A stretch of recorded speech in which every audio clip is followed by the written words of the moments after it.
sons and daughters, to explain our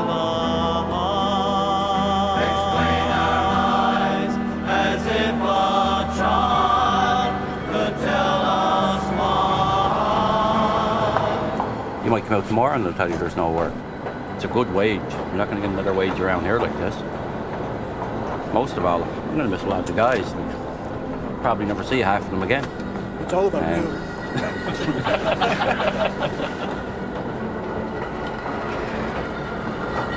I'll have to leave my family. There's no work here. I'll have to go away like the rest of the men and find a job elsewhere off the island. As far as my position with the Corries, it's probably going to be more painful to leave that than the actual job, because that's something I love.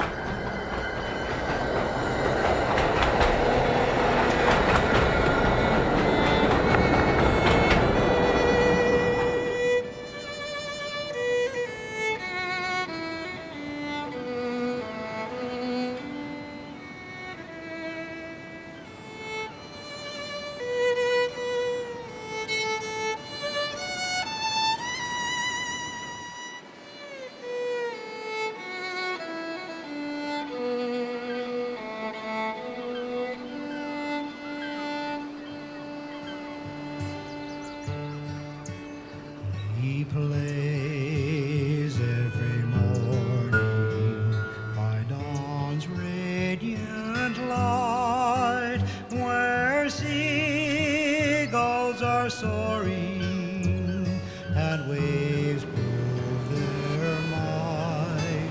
He plays to his lost love, asleep in the sea, and the sound of his fiddle is so lovely to me. Yaring Yoring is Kiaf na. We all look faring forlorn. That's easy for you to say.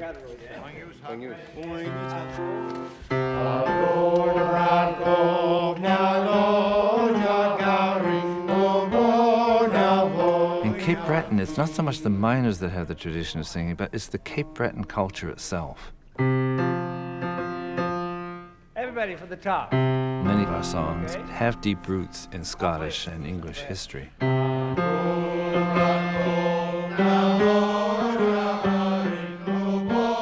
fellow by the name of Steve McGilvery, a wonderful musician from Glace Bay, had participated in gathering all these people from various church choirs. And somebody at one of the rehearsals said, well, we come from the deeps, the collieries, let's call us the men of the deeps. Lo and behold, we went off to Expo 67. It was a great success. In 1720 they sailed to CB in search for coal, that outcrop by the sea. They settled the land round Morean Bay, was here coal mining started, they say. Musha-doo-doo-wee-ah, singing fall-a-doo-wee-addy, musha-doo-doo-wee-ah. They all are coal miners, or all have been coal miners. We have Catholics and we Protestants, and we have management and we have union, and they get on the bus, and all of a sudden they're all one big bunch of guys. Spread through many a town, as far as we know, it will always be around. Cape Breton is rich in coal, you'll see. It all began with that coal by the sea. Musha-doo-doo-wee-ah, singing fall-a-doo-wee-addy, musha-doo-doo-wee-ah, singing fall-a-doo-wee-addy, musha-doo-doo-wee-ah, singing fall-a-doo-wee-addy, musha-doo-doo-wee-ah, singing fall-a-doo-wee-addy.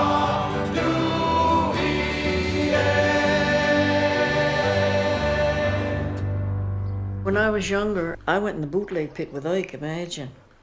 I'd never do it today. I wouldn't even go down the modern one today, but I went down the bootleg pit with them, young and foolish. But to see the water coming down the walls, and they took it up in buckets and sold it, trying to make $1. There was nothing even then in Glace Bay. Yeah. Tommy was 16 when he started working in the mine, and he worked there till he was 62, I think. He worked long hours because he left for work at 5 o'clock in the morning. Got home at 5:30 from day shift.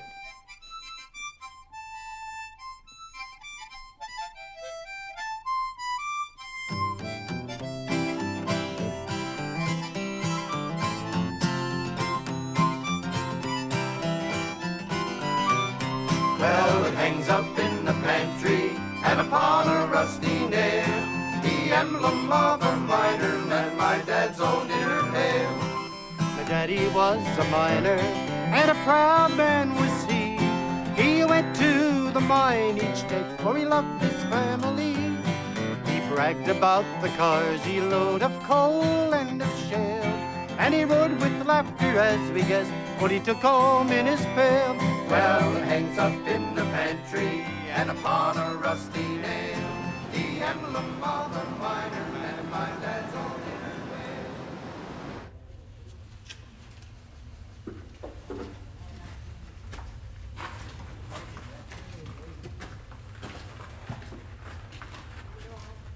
Oh, that was the worst day that could ever happen. Actually, I was working underground at the time of the announcement.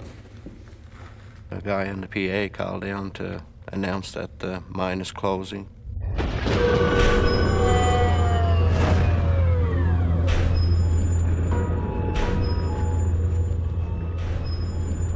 It hit every one of us pretty hard. Couldn't believe it, you know, that it actually happened. The reality came down and it bit us.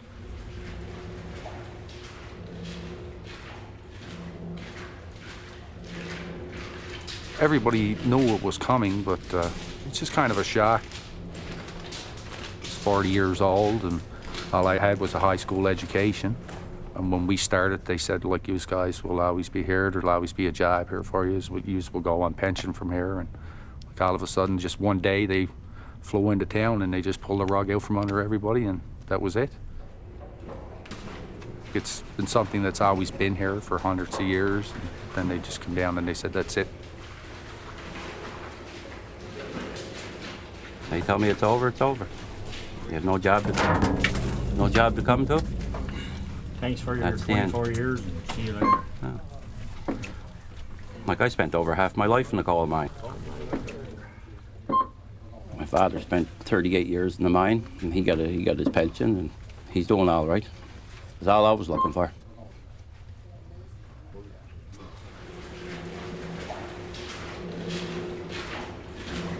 All of these guys have had 20 years or more, and now the future is so uncertain for them. Prospects of finding employment on this island are very low. I'm 47, I still have two children at home, and I have to provide for them. That's number one priority.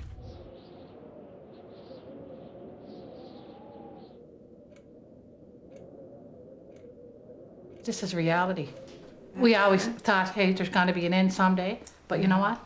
It's here. We lived in a fool's paradise for 20 years. That's what happened. Then the fool's paradise has crashed in around us. Yeah.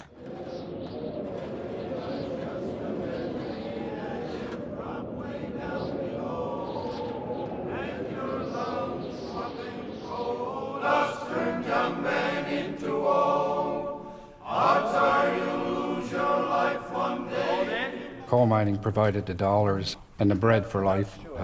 The chorus brings much more. We don't do it for money. It's not a big paycheck for us or nothing. We do it for the love of the music, because we love the music. And then when we interact with the audience afterwards, we know that, hey, we're doing a good job. Everybody likes to even come to practice. A lot of people would think that you wouldn't want to go to practice, but we all look forward to go to practice too. Even though you have to sing the same thing over 4 and 5, 6 times. But it's nice, yeah. When your lungs pumping coal, as turn young men into woe. Odds are you lose your life one day when you mine the devil's gold. I'm singing about my work that I done, and I'd experienced and I done that work. I'm singing about that on stage. It's a proud thing to be able to do. Grab your pick and shovel, and your safety light. Don't forget your fuses and your dynamite.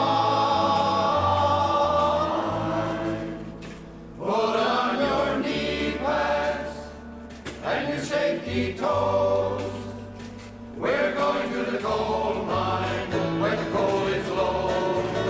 Riding on a lizard, ain't where he's cold. See the cables sparking, watch the little wheels roll. 49 years in the coal mine. I loved every day of it. Once you're in there, you're something like a rat. If I had like a long weekend, after the second day, I just wait. Geez, that phone going to ring. I want to get to work. You know, that's the way. Well, my wife used to say there's something wrong up there. You know?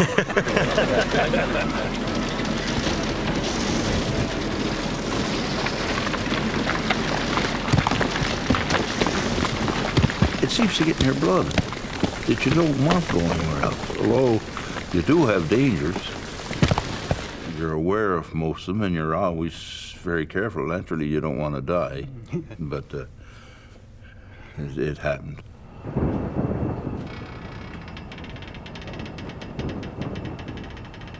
There was some pretty scary sights there. Like, I mean, you're looking up 50, 60 feet, and you can see nothing. One thing about mining is if something really goes wrong, you're probably not going to get too many second chances. And it can be pretty fatal in a hurry. You can't focus on, is this the day that I won't come back out of this hole in the ground? If you look at it that way, you'll drive yourself mad. So no matter how bad it gets you, make a joke or have some fun in some way.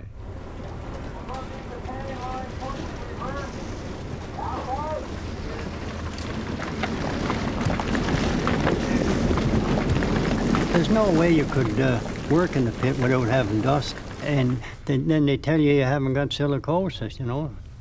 Once they found out more about the silicosis and black lung or whatever, they started issuing masks. The masks were there for you daily. You put a mask on and chew at the same time anyway. And you end up taking the mask off.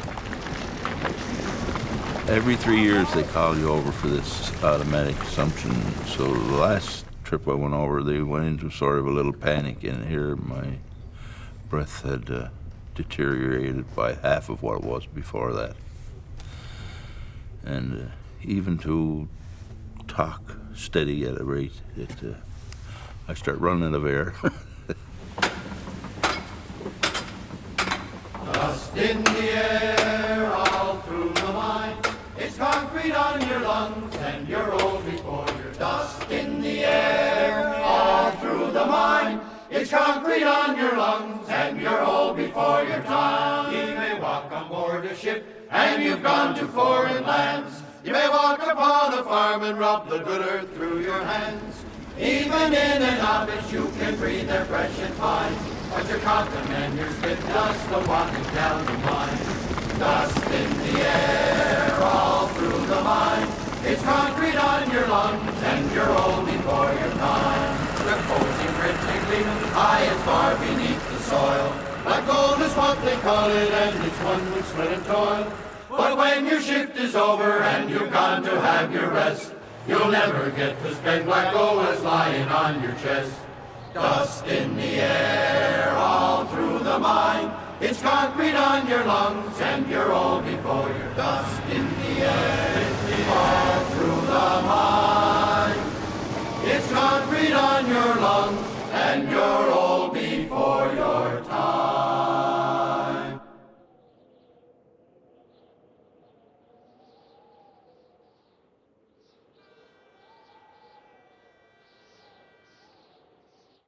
It's a hole there, buddy. Got a hole there. For every privilege that we enjoyed, it was a struggle, you know. They say there was blood on the coal, and people were almost like slaves in the coal mines in that time, so they had to fight for every right that we enjoy today was fought for.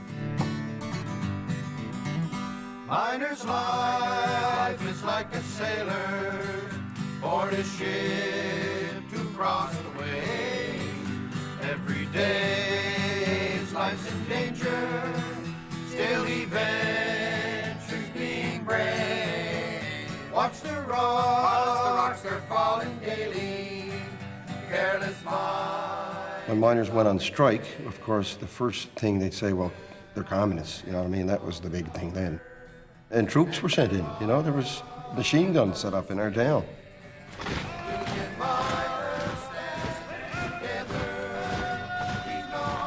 housing was company houses. The company owned the power plant and the water, and you know, they cut all that off, the miners. It was like a war, really.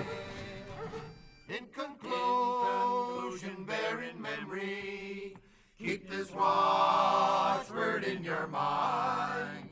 God provides for every nation, when in union they combine. Stand like men. I was brought up in 12 Hill. My father was a coal miner, my brother was a coal miner, uncles were. I left high school and I had an option. Coal was king again. They pretty well came to our school and they were recruiting at the time.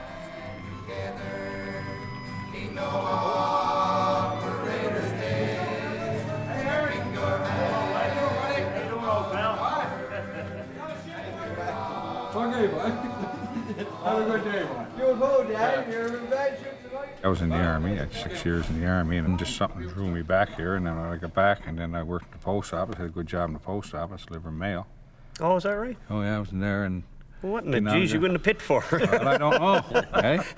But it was just something there. Like you go up 20 Corrie, and we used to watch the cage going up and down, and the miners on it, and well, wait for the old man, and you say, "Oh, geez, I'm gonna try that," you know.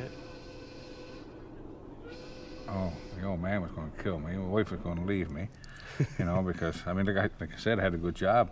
You know, my father didn't want none of us in the pit. Come listen, you fellows, so young and so fine. Seek not your fortune in a dark, dreary mine. It will form as a habit, seep in your soul, till the stream of your blood is as black as the coal. Or as dark as a dungeon, damp as the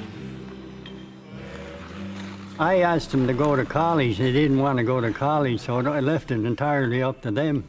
And then eventually, well, one fella's in the Navy, he didn't go to the mine, but this fella, he wouldn't even join the Boy Scouts. He went out to Alberta, and he was going to stay out there, and he was after putting his name in to get a job. And while he was out there, they called up, they wanted to interview him, and I called him up and told him I had to send him the money then to come right home. He wouldn't stay out there. I should have left him out there. Thanks a lot. like a fiend for his dope, or a drunkard his wine, a man will have lust for the lure of the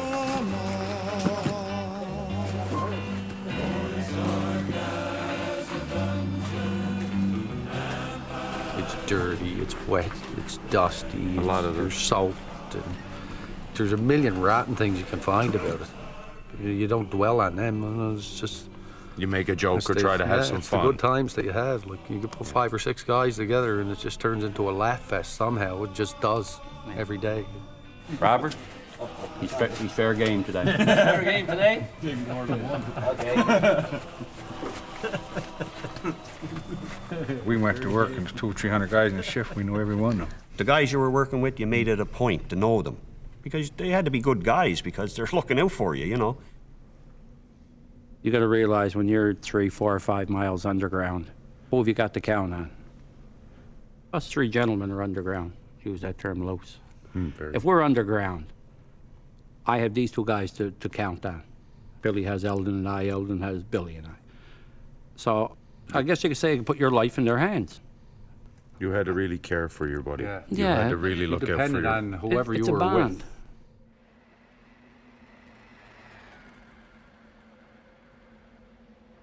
I don't know if it's from atmospheric pressure or what, but life on the ground is, say things, you'd never get away with it on the surface. You're in the dark, but you're scarcely going in the confession box and talking to the priest. That's right. Okay? You're talking to a guy, but gee, I'm safe. When you got one-on-one with a guy, Yeah. and he was sitting down, you're having a break, no one else around for maybe a mile, there's times they really get into stuff you didn't really want to hear. One guy had trouble with his wife and left, and she went with this other guy, and they're both working for me. And this guy's here telling me, calling his ex-wife down, she did this, and then I said, oh, I don't want to hear it. You don't believe me? I said, no. He said, well, ask him. I said, how would he know? He said, he's with her now. I go, no, I don't want to hear that. I used to run into West and the guy, but you wouldn't hear that. It was there. Well, Talk about women. young boys talk about their women or something, or the married men talk about their wives and The wives could only know half of what was said because you couldn't say we'd be divorced. you couldn't say this up on the surface because everybody would run with it. But there was one rule and it was held to. When you said something in the pit, it was held in the pit because the whole pit would get mad at it if you was taken to the pit. When it got to the surface, it stopped. Did you guys ever ask your husbands how was your day? Yes. When we first got married, I would be really excited and say, oh, nothing's going on, nothing's happening. He never really expanded on anything, so I never got any information from him. So I assumed he didn't want to tell me anything. Maybe what I didn't know wouldn't hurt me. I don't know. I have no idea. I guess they didn't want to worry us, you know. And I think it's what we don't know won't hurt us. That's what I Yeah. But if you listened long enough, you'd hear a few tidbits. Bonnie's her lad as he walks down the street, with his hat in his hand, all canny and neat. His teeth white as ivories, his eyes black as sloes. Oh, she loves her miner lad, everyone knows. Sometimes he has money, sometimes none at all, but he'll share what he has, be it ever so small. No laddie is better, no laddie so kind, and he'll stand by his word when he's spoken his mind. Tommy loved working in the mine. I think he loved the challenge. I think he loved the danger of going down there. I really think he did.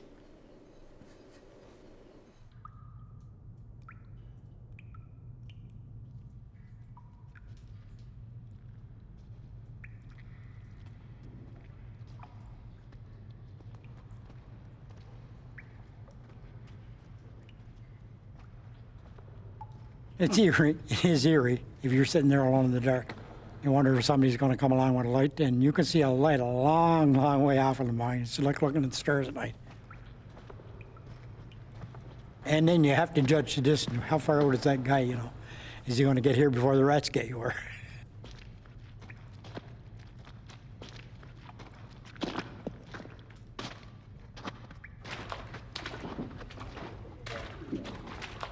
Me and him were going across the belt line, and the rat jumped on the shoulder, jumped on the boom, and was done. He said, you see that? I said. Or if you put your lunch in your coat pocket and you hung your coat up, just not thinking, eh? Come back an hour later, 2 hours later, get your lunch, the goddamn rat would be after crawling in your pocket and going with your lunch.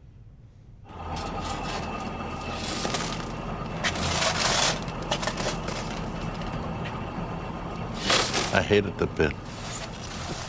The fear and the thought of you being closed in and you can't get out until a certain time, you know, and then you'd go load as fast as you could. You think you'd have a feeling when you're younger, and, you know, get it done and get out of here real quick.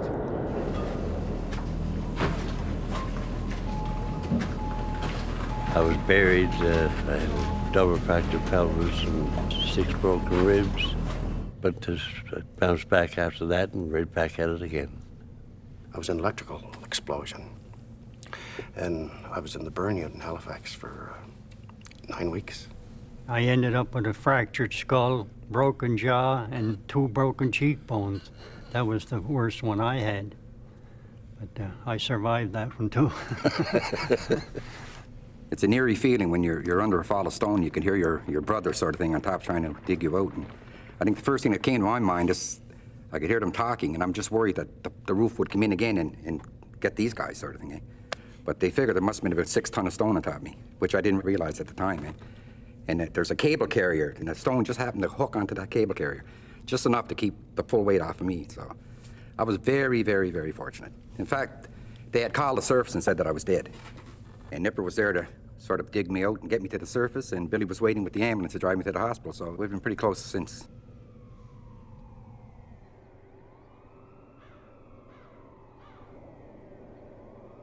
I worked in the Waterford Hospital. I was working in housekeeping at the time, and they had come and told me Defco ambulance is on his way, have it clear in the hallway so they can come in. And I heard Charlotte, and I turned around and looked, and my knees just went right from underneath me. It was Jackie. Yeah. First thing I did was look to see, you know, did he have all these parts and everything. Just all he did was hurt his knee. But you don't know, you know. Yeah. And then the other lady that worked with me, her husband came in, and we were there this day. We didn't get any notice that the Defco ambulance was coming. Back in, come in, he's dead on the stretcher. Oh. Mm-hmm.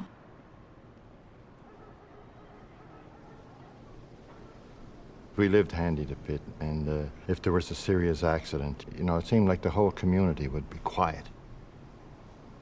And you see the old ambulance coming up the dirt road, and it'd be something like a lobster boat coming in a harbor in the waves, you know. It was just going through the bumps and going very, very slow. So you knew somebody was seriously hurt. And you watched for the priest or the minister as to which house he went to. And you knew it was somebody in that family.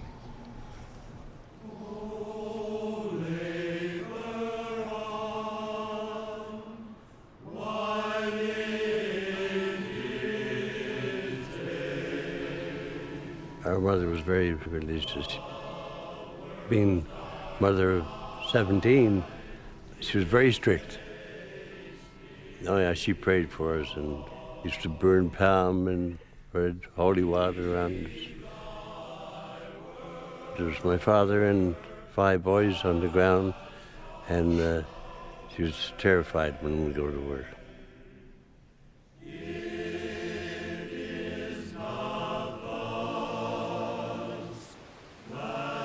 My mother, before we would go out, she would stand in the window and bless each one of us as we were going out to work each day.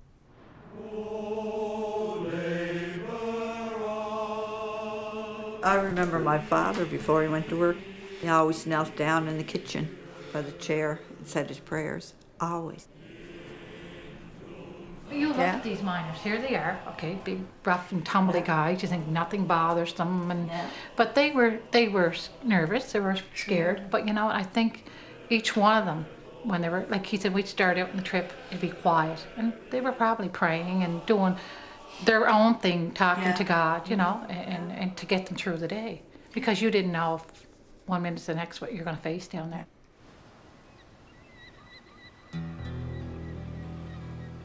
One winter's morn in '79, as the snow lay still without, was 4 o'clock on a 26 wall, as the 16 moved about. An explosion ripped and it rocked the pit, as smoke from the bottom began to spit, and the silence left would now admit there are 10 men gone. In number 26 and February 24th, 1979, we had an explosion. 10 men were killed instantly, and 2 later died in Halifax. 10 men gone, no time to cry or bid farewell, but the mind of place Balaam will dwell on her 10 men gone. Into the depths in the frozen dawn, a clergyman was led. There in a fright his eyes were drawn to the sight of the burned and dead. With courage bold he did unfold. The very first time when I came back to the choir, I didn't know we sang a song about 26. I couldn't believe it. And I was supposed to come in singing and I couldn't. There was a lump in my throat and I just wanted to listen.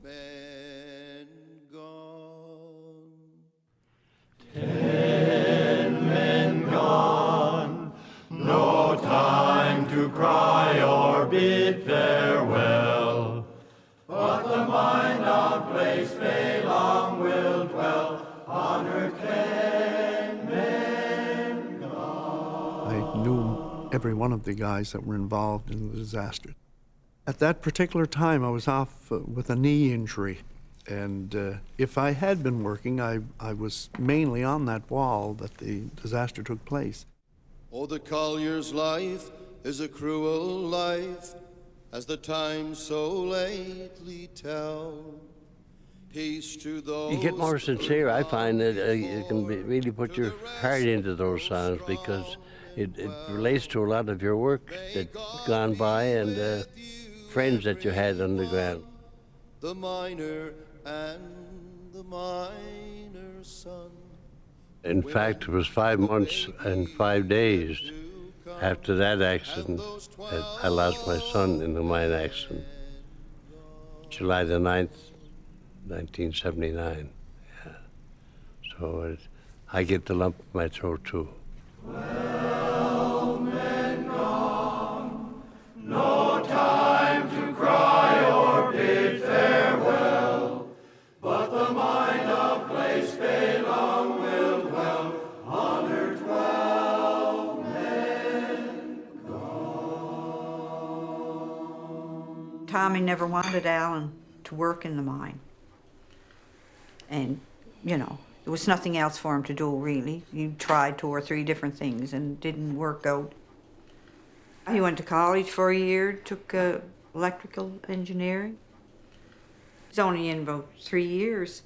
And he was 26? 26 when he was killed. When he died, when he was killed. And he had a family, Polly. Yes. Yes. The only boy. Yeah. There is a path so sacred, all covered with flowers and leaves, and 'neath the stone there sleeps alone a youth who no more breathes. He gave his life for progress amid the daily strife. Every Monday morning he used to miss work. And Tommy said to him, "You don't do that. You come to work on Monday." See, he was young. He'd go out and do something. He'd sleep in on Monday. So this Monday morning, he was night shift. So he traded shifts with his friend. So he'd be there for Monday morning to please his father, I'd say. Yeah, he had an accident that runaway box. He was walking down and there was a 60 horsepower fan blowing air down to ventilate the area below, and it was just above him. He couldn't hear the tram of 5-foot hardwood coming behind on the run. Broke loose away from the trip, and he never knew what happened. Someone's son is sleeping in this unknown miner's grave. Someone's boy has company in fate. Tommy always felt, I should not have been on his back about that. I should have let him do his thing, you know. You can't I said, think that way. You can't think that way, Tommy. That's his life. That was his right, decision yeah. to do that, you know. Some mother's son whose work is done was stalwart and brave. Even though it's 23 years since it happened, it's still at times when we sing that number that it bothers me.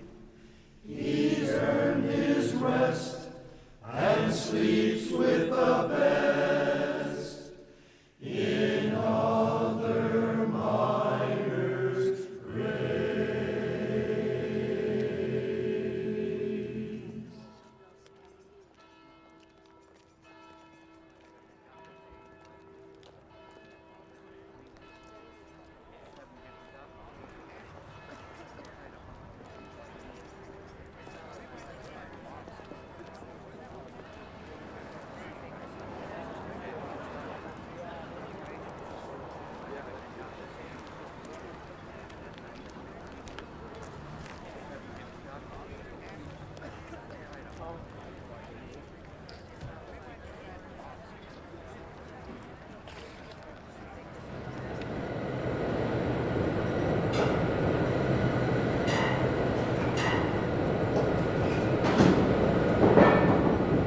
couldn't even begin to count the number of people I've met through the mine and genuinely liked.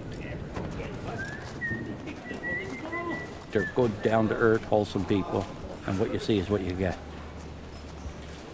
For me, there was the camaraderie of the men, the friendships, the bonds. They'll never be broken.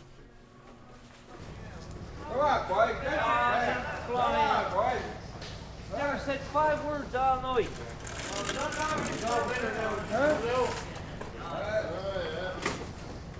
Before I started working in the coal mines, I worked construction. I was a pipe fitter. So I'll do construction for the next 10 years, back and forth. As long as my health holds out, God be willing, I guess that'll be it. Yeah. Fort McMurray, Alberta, yes, Saskatchewan, Ontario, wherever the jobs are.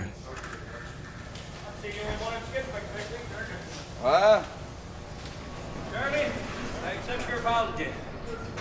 I didn't give one. Jeremy, it wasn't me.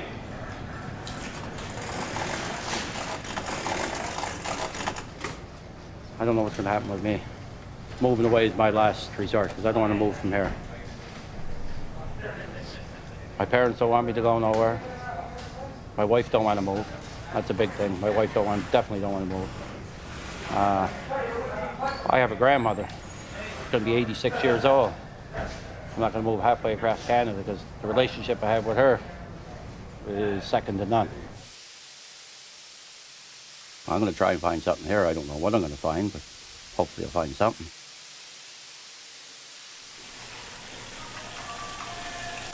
It's not that easy, you know. I'm just totally devastated, and I know I'm going to take this to my grave with me. That I was this close to a pension, a month and a half away. By contract, come January, I'd be entitled to a full pension. Now I'm blown out a month and a half before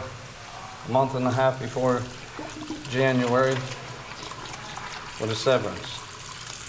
It's a hard one to get over, I'll tell you that.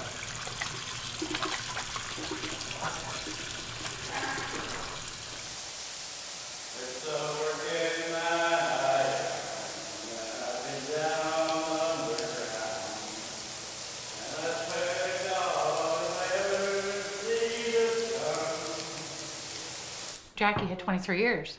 He's got his severance. We can't live on that because that's really his pension, right? Yeah. So he has to go out and kind of supplement that, you know, because, and you can't do it in Cape Breton. Where are you going to go?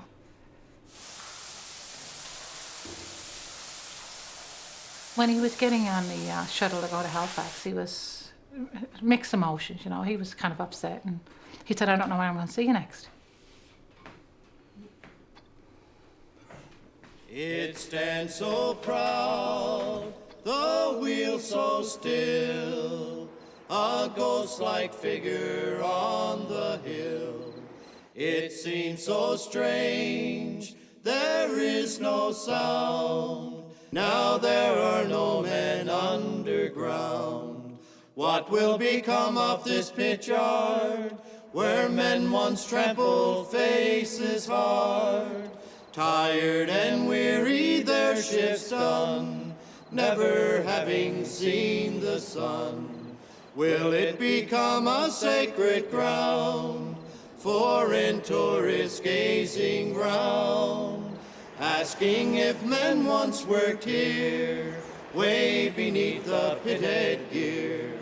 Empty trucks once filled with coal, lined up like men on the dole. Will they e'er be used again, or left for scraps just like the men? There'll always be a happy hour for those with money, jobs, and power. They'll never realize the hurt they cause the men they treat like dirt.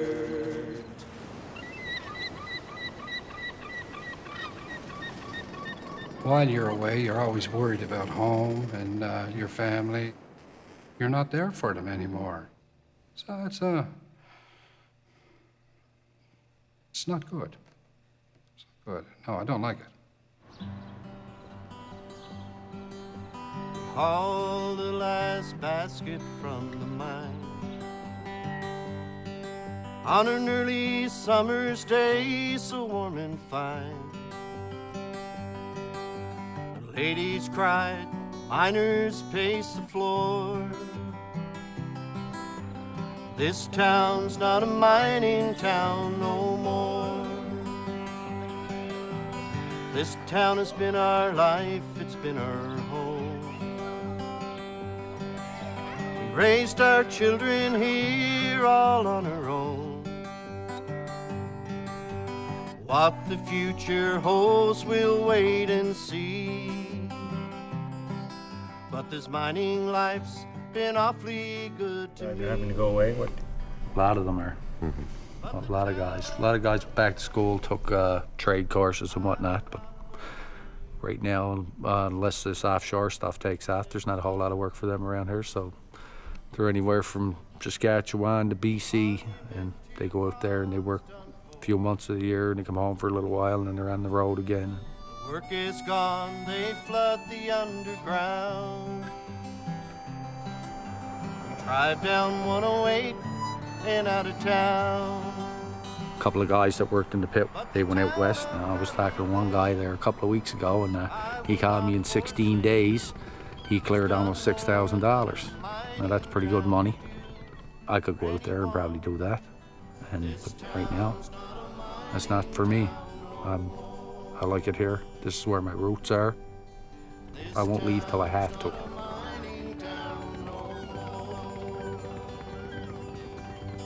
This town's not a mining town no more.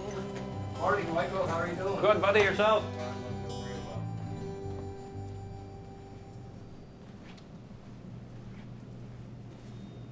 Here I am coming to work now. I'm ironing clothes before I come to work. Like, you know, who ever would have thought that for starters?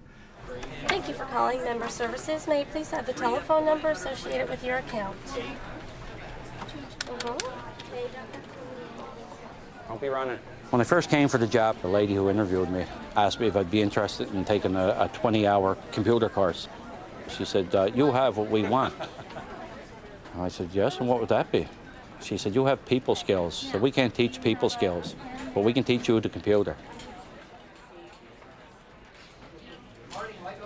Like, I don't know how used to are on computers, but like I know the basics.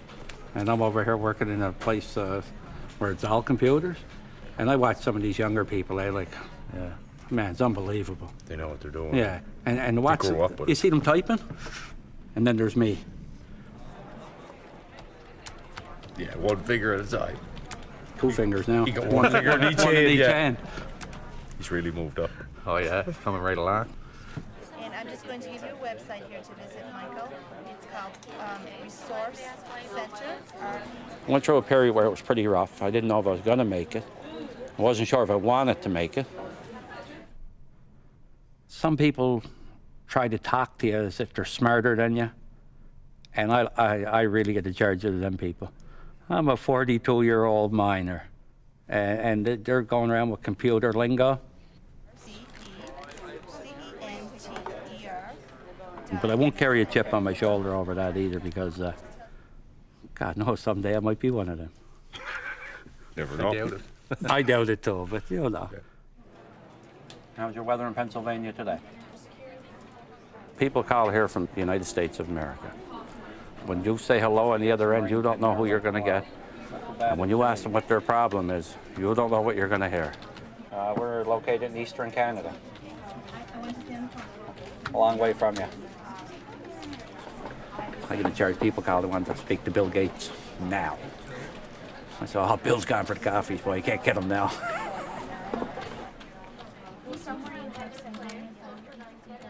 The pay is not what I'm used to, but I'm living. I'm still in Cape Breton. Bottom line, still in Cape Breton. Another satisfied customer. And people still ask the question, well, what happens if the mine's open tomorrow, Michael? Would you go back? Would you go back? I wouldn't even empty my desk out. I'd just leave everything here. You go? I would. I think I would too. Yeah. You go? I don't know. You wouldn't let Michael and I get ahead of you, would you? And maybe just this once.